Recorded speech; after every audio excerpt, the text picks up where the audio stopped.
എന്നും വിവാദ പ്രസംഗങ്ങളും അധിക്ഷേപ പരാമർശങ്ങളും കൊണ്ട് വാർത്തകളിൽ നിറയുന്ന നേതാവാണ് എം മണി. അതിന് ഇന്നും ഒരു കുറവുമില്ല. തന്റെ വാക്കുകൾ തനിക്ക് തന്നെ പലതവണ പാരയായിട്ടും അതിൽ നിന്നും പാഠം പഠിക്കാൻ അദ്ദേഹം തയ്യാറായിട്ടില്ല. ഇന്ന് ഇടുക്കിയിൽ നടത്തിയ ഒരു പ്രസംഗത്തിലും തന്റെ ശീലം മണി ആവർത്തിച്ചിരിക്കുകയാണ്. സർക്കാരിനും വനം വകുപ്പ് ഉദ്യോഗസ്ഥർക്കുമെതിരെ ഭീഷണിയുമായാണ് മുൻ മന്ത്രി കൂടിയായ CPM നേതാവ് മണി ഇന്ന് രംഗത്ത് വന്നിരിക്കുന്നത്. ഉദ്യോഗസ്ഥർ മര്യാദയ്ക്കിരുന്നില്ലെങ്കിൽ നിയമം കയ്യിലെടുക്കേണ്ടി വരുമെന്നും കൈകാര്യം ചെയ്യുമെന്നുമാണ് മണിയുടെ താക്കീത്. പോലീസ് ഞങ്ങൾക്ക് പുല്ലാണ്, പിന്നെയാണോ ഫോറസ്റ്റ് എന്നാണ് മണി ചോദിക്കുന്നത്. ഇടുക്കി ജില്ലയിലെ കഞ്ഞിക്കുഴി മേഖലയിൽ വനം വകുപ്പ് നടത്തുന്ന കുടിയിറക്കൽ നീക്കങ്ങൾക്കെതിരെയാണ് മണി ആഞ്ഞടിക്കുന്നത്. നഗരംപാറ ഫോറസ്റ്റ് ഓഫീസിലേക്ക് CPM നടത്തിയ മാർച്ച് ഉദ്ഘാടനം ചെയ്ത് നടത്തിയ പ്രസംഗത്തിലായിരുന്നു ഉദ്യോഗസ്ഥർക്കെതിരായ ഭീഷണി. നിനക്കൊക്കെ വീടും കുടുംബവും ഇല്ലേ, ഭാര്യയും കുട്ടികളും ഇല്ലേ എന്നാണ് ഉദ്യോഗസ്ഥരോടുള്ള മണിയുടെ ചോദ്യം. കമ്മ്യൂണിസ്റ്റ് സർക്കാർ വന്നപ്പോഴാണ് ഈ മണ്ണിൽ കൃഷിക്കാരെ സംരക്ഷിച്ചത്. കോൺഗ്രസ് വന്നപ്പോഴൊക്കെ പാര വയ്ക്കുകയാണ് ചെയ്തത്. എന്നാൽ അത് ഇപ്പോൾ കയ്യിൽ വെച്ചാൽ മതി. ഇത് 2026 ഭരണാധികാരികളുടെ ഉമ്മാക്കിയെന്നും കൃഷിക്കാരോട് വേണ്ട, മര്യാദയ്ക്കിരിക്കുക. മര്യാദകേട് കാണിക്കുന്ന ഉദ്യോഗസ്ഥരെ എങ്ങനെ കൈകാര്യം ചെയ്യണമെന്ന് ഞാൻ പറയുന്നില്ല. സതീശൻ സർക്കാരിന് ഉമ്മാക്കി കാണിക്കാൻ തോന്നുന്നുവെങ്കിൽ അത് വെച്ചാൽ മതി, ഇങ്ങോട്ടെടുക്കേണ്ട. ഇടുക്കി ജില്ലയിലെടുത്താൽ ജനങ്ങളെ അണിനിരത്തി ചെറുത്തു നിൽക്കും. കളക്ടറാണ് ജില്ലയിലെ ഭരണാധികാരി, അല്ലാതെ ഫോറസ്റ്റ് ഓഫീസർ അല്ല. കളക്ടർ വായി നോക്കി ഇരിക്കുകയാണോ എന്നും മണി ചോദിക്കുന്നുണ്ട്. വനം വകുപ്പ് മന്ത്രി ഷിബു ബേബി ജോണിനെ വീണ്ടും അധിക്ഷേപിക്കുകയാണ് മണി. ഫോറസ്റ്റിന്റെ മന്ത്രി ആരാണെന്ന് അടുത്ത് നിൽക്കുന്ന ആളോടാണ് മണി ചോദിക്കുന്നത്. അയാൾ ഷിബു ബേബി ജോൺ എന്ന് പറയുമ്പോൾ പിന്നീട് പുച്ഛത്തോടെയാണ് സംസാരം. ഷിബു അയാളുടെ പിതാവിന്റെ കാലം മുതൽ ഞങ്ങൾ കണ്ടിട്ടുള്ളതാ, പിന്നെയായി ഷിബു ബേബി ജോൺ. തന്തയ്ക്ക് വലിയ പേരുണ്ടായിരുന്നു എന്ന് പറഞ്ഞ് ഞങ്ങളെ ഉമ്മാക്കി കാണിക്കാൻ വരണ്ട എന്നാണ് മണി പറഞ്ഞത്. അടുത്തിടെ ഷിബു കടപ്പുറത്തുകാരനും വിവരമില്ലാത്തവനുമാണെന്ന് പറഞ്ഞും മണി ആക്ഷേപിച്ചിരുന്നു. അത് വലിയ വിവാദമാവുകയും ചെയ്തു. എന്നാൽ അതിന് അതേ നാണയത്തിൽ മറുപടി നൽകാൻ മന്ത്രി എന്ന് തയ്യാറായിരുന്നില്ല. ഇന്നും അതേ നിലപാട് തന്നെയാണ് മന്ത്രി സ്വീകരിച്ചിരിക്കുന്നത്. എം മണിക്കിപ്പോൾ ആകെ അറിയാവുന്നത് എഴുന്നേറ്റ് നിന്ന് 4 ചീത്ത പറയുക, ഇരിക്കുക എന്നത് മാത്രമാണ്. അങ്ങനെ ശീലിച്ചിരിക്കുകയാണ്. അതിന് മറുപടി പറഞ്ഞ് സമയം കളയാനൊക്കില്ല, നമുക്ക് ഒത്തിരി ജോലി ചെയ്യാനുണ്ട് എന്നാണ് മന്ത്രിയുടെ ഈ വിഷയത്തിലെ പ്രതികരണം. എന്തായാലും എം മണി ഇന്ന് ഇടുക്കിയിൽ നടത്തിയ പ്രസംഗം കേൾക്കാം. ഇപ്പൊ പിന്നെ എന്താ ഈ 2026 മെണപ്പുണ്ടാവാൻ കാരണം എന്താ? VD സതീശനാണല്ലോ. VD സതീശൻ തിരുവനന്തപുരത്തിരിക്കും, അതെ, ഇങ്ങോട്ട് വരികയല്ല, അവിടെ ഇരുന്ന് ഭരിക്കും. പോലീസിനെ വിടും. ഞങ്ങളൊരു പുല്ലുപോലെ ഇതെല്ലാം കാണുന്നത്. പോലീസിനെ പുല്ലുപോലെ കിടന്ന ഞങ്ങള് പിന്നെ ഫോറസ്റ്റുകാര് കതറ് കളിച്ചോടുന്ന ഫോറസ്റ്റുകാരെ ഞങ്ങൾ ഉപയോഗിക്കുമോ? അങ്ങനെ ഒരു വിഷയം ഞങ്ങളെ സംബന്ധിച്ചില്ല. ഞങ്ങൾ നേരിടും. മര്യാദ കണ്ടിട്ടുണ്ടല്ലോ, മര്യാദ നടക്കുള്ളൂ. നിനക്കൊക്കെ ഉണ്ടല്ലോ വീടും കുടുംബവും ഇല്ലേ? ഞങ്ങളെ പോലെ ഭാര്യയും കുട്ടികളും ഒക്കെ ഇല്ലേ? ഇവിടെ ജീവിക്കണം. അമരാവതിയിലും എന്തിന്? അമരാവതിയില്, അയ്യപ്പൻകോവില്, ചുരുളിയില്, കീരിത്തോട്ടില്, വണ്ണപ്പുറത്ത്, ആനച്ചാലില് എണ്ണമറ്റ സമരങ്ങൾക്ക് നേതൃത്വം കൊടുത്ത പ്രസ്ഥാനമാണ് കേരള കർഷക സംഘവും കമ്മ്യൂണിസ്റ്റ് പ്രസ്ഥാനവും എന്ന കാര്യം ഞാൻ ഈ അവസരത്തിൽ ഓർമ്മപ്പെടുത്തുവാൻ ആഗ്രഹിക്കുക. കമ്മ്യൂണിസ്റ്റ് പാർട്ടിയുടെ നേതൃത്വത്തിലുള്ള ഗവൺമെന്റ് അധികാരത്തിൽ വന്നപ്പോഴെല്ലാമാണ് ഈ മണ്ണിൽ കൃഷിക്കാരെ സംരക്ഷിക്കുകയും പട്ടയം കൊടുക്കുകയും ചെയ്തു എന്ന കാര്യവും ഞാൻ ഈ സന്ദർഭത്തിൽ ഓർമ്മപ്പെടുത്തുവാൻ ആഗ്രഹിക്കുക. കോൺഗ്രസ് ഗവൺമെന്റ് വന്നപ്പോഴെല്ലാം നമുക്ക് പാടയാണ് എന്നും പറഞ്ഞത്. പക്ഷെ ഈ പാട ഈ 2026 ചെലവാകിയല്ല, അവിടെ കൊണ്ട് വെച്ചാൽ മതി.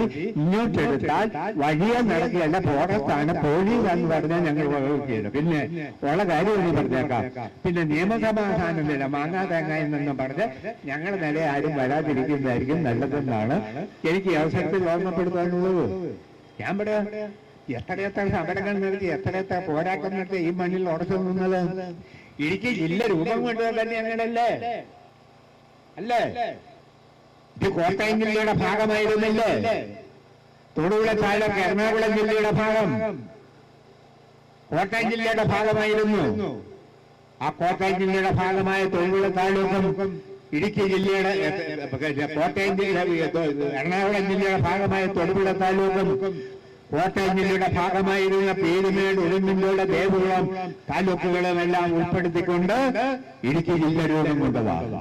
ഈ ഇടുക്കി ജില്ല രൂപം കൊണ്ടത് പ്രിയമുള്ളവരെ, ഈ മണ്ണിൽ ഉറച്ചു വന്ന മലയോര ജനത, മലയോര കൃഷിക്കാരൻ ഇഞ്ചോട് പൊരുതിയാണ് ഈ മണ്ണിൽ ഉറച്ചു നിന്നതെന്ന കാര്യം ഭരണാധികാരികൾ അവരുടെ ഉമ്മാക്കിയൊന്ന് ഞങ്ങളുടെ അടുത്ത് ചെലവാകില്ല കൃഷിക്കാരന്റെ അടുത്തെന്ന് ബോധ്യപ്പെടുത്തതിന്റെ അടിസ്ഥാനത്തിലാണ് ഈ മണ്ണിൽ ഉറച്ചു നിന്ന കാര്യം ഞാൻ ഈ അവസരത്തിൽ ഓർമ്മപ്പെടുത്തുവാൻ ആഗ്രഹിക്കുക. പ്രിയമുള്ളവരെ, ഇപ്പൊ എന്താ ഈ കഴിഞ്ഞ ദിവസം വരെ ഇല്ലായിരുന്നല്ലോ. ഇപ്പൊ എന്താ കളർധാരികൾക്ക് ഇവർക്ക് കാക്കിധാരി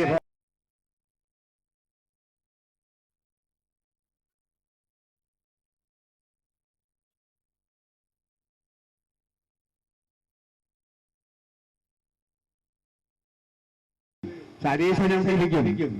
സതീശന്റെ അങ്ങോട്ട് സെക്രട്ടേറിയറ്റിലേക്ക് വിടും ഞങ്ങൾ വേണ്ടി വന്നാൽ ആളെ കൂട്ടി മലയോര ജനതയെ മുഴുവൻ കൂട്ടും. കാരണം ഈ മണ്ണിലെ ജനങ്ങൾക്കെതിരെയാണ് ഇപ്പം ചുള്ളിപ്പതാരിലോ കീരിത്തോട്ടിലോ അവിടെ തുടങ്ങുന്ന ഈ ഭീഷണി ഇടുക്കി ജില്ലയിലെ മലയോട് കൃഷിക്കാരനെല്ലാം ബാധകമാകുന്ന പ്രശ്നമാണ്. ആ നിലയിലായിരിക്കും ഞങ്ങൾ ഈ പ്രശ്നം കാണുന്ന കാര്യം പ്രിയമുള്ളവരെ ഞാൻ ഈ അവസരത്തിൽ പ്രത്യേകം ഓർമ്മപ്പെടുത്തുവാൻ ആഗ്രഹിക്കുക. അതുകൊണ്ട് മര്യാദകേട് കാണിക്കുന്ന ഉദ്യോഗസ്ഥന്മാരെ എങ്ങനെ കൈകാര്യം ചെയ്യണമെന്ന് ഞാൻ പിന്നെ വിശദീകരിക്കേണ്ട കാര്യമില്ല. സമയമില്ല. നമ്മുടെ തലയ്ക്ക് നേരെ അടി വന്നാൽ നമ്മൾ എന്താ ചെയ്യുന്നത്? എന്തായാലും നമ്മൾ തടുപ്പുണ്ടോ അല്ല? എന്നാ തലയ്ക്ക് നേരെ അടി വരുമ്പോൾ തല ജോലി കാണിച്ചു ഒരു തൈ മേടിക്കുകയാണോ പതിവ്? അല്ലല്ലോ. നമ്മൾ ചെറുത്തം നിൽക്കുമല്ലോ. ശരിയല്ലെങ്കിൽ ശരിയല്ലെന്ന് പറയുമല്ലോ. അതെങ്ങനെ ഇവിടുത്തെ പുരോഗമന ജനാധിപത്യ പ്രധാനം ഇല്ലേ ഈ മണ്ണിൽ? അതുകൊണ്ട് സതീശന്റെ ഗവൺമെന്റിന് ഉമ്മാക്കി കാണിക്കാൻ തോന്നുന്നുവെങ്കിൽ അതങ്ങ് വെച്ചാൽ മതി, ഇങ്ങോട്ടെടുക്കണ്ട. ഇടുക്കി ജില്ലയിൽ എടുത്താൽ ഞങ്ങൾ ചീട്ടെഴുതി തരും. നിങ്ങളിവിടെ എന്ത് ചെയ്യണമെന്നുള്ള കാര്യം ജനങ്ങളെ കുറിച്ചും മലയോടെ ജനതയെ കൂട്ടിക്കൊണ്ട് ചെറുപ്പമെന്ന കാര്യത്തിൽ യാതൊരു സംശയവുമില്ല. ഒരു കാര്യം പ്രിയമുള്ളവരെ കൃഷിക്കാർ ഓർക്കണം. ഞാൻ പറയാം, പിണറായി വിജയനോട് വിളിച്ചപ്പോ ധൈര്യം തോന്നിയിട്ടല്ലേ ഫോറസ്റ്റുകാരന്മാർക്ക് കഥകാരികൾ അല്ല ഈ കാക്കിധാരികൾക്ക് PS അച്യുതാനന്ദനും പിണറായി വിജയനും നായനാരും വിളിച്ചപ്പോ തോന്നിയില്ലല്ലോ. കഥകാരിയായ സതീശൻ വന്ന് കഴിഞ്ഞപ്പോഴാണ് സൂക്കേട് തുടങ്ങിയിരിക്കുന്നതെന്ന് നിങ്ങൾ മനസ്സിലാക്കിക്കോ കൃഷിക്കാര്. സൂക്കേട് ആ സൂക്കേട് തീർത്ത് ശക്തമായി നേരിടും. ഒരു കാര്യ ഫോറസ്റ്റുകാർ പിന്നെ സതീശൻ അവിടെ തിരുവനന്തപുരത്ത് എന്ന് പറയുകയുള്ളൂ. ഇപ്പൊ ആരാ എന്റെ ഫോറസ്റ്റിന്റെ മന്ത്രി? ഷിബു ബേബിയിലുണ്ട്. അയാളുടെ പിതാവിന്റെ കാലം മുതൽ ഞങ്ങൾ കണ്ടിട്ടുള്ളതാ.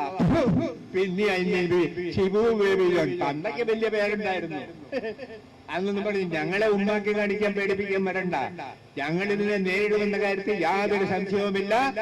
മേലിൽ ഫോറസ്റ്റുകാര് ഇവിടെ മലയോര ജനത കൃഷിക്കാരെ ശല്യം ചെയ്താൽ എല്ലാ തലത്തിലും സമിതികളിൽ രൂപീകരിച്ച് നേരിടാനുള്ള സംവിധാനം ഉണ്ടാക്കണം. കൃഷിക്കാരെ അണിനിരത്തി വേണ്ടി വന്ന തിരുവനന്തപുരത്തേക്കും കളക്ടറേറ്റിലേക്കും പോകണം. ഇവിടെ ഫോറസ്റ്റ് ഓഫീസിൽ മാത്രമല്ല, കളക്ടറാണ് ജില്ലയിലെ ഭരണാധികാരി. അയാളെന്നെ വായു നോക്കിയിരിക്കുകയാണോ എന്ന കാര്യം നമുക്കറിയേണ്ടതുണ്ട്. ഏതായാലും വിട്ടുവീഴ്ചയില്ലാതെ പൊരുതണമെന്നാണ് എന്റെ വിനീതമായ അഭിപ്രായം.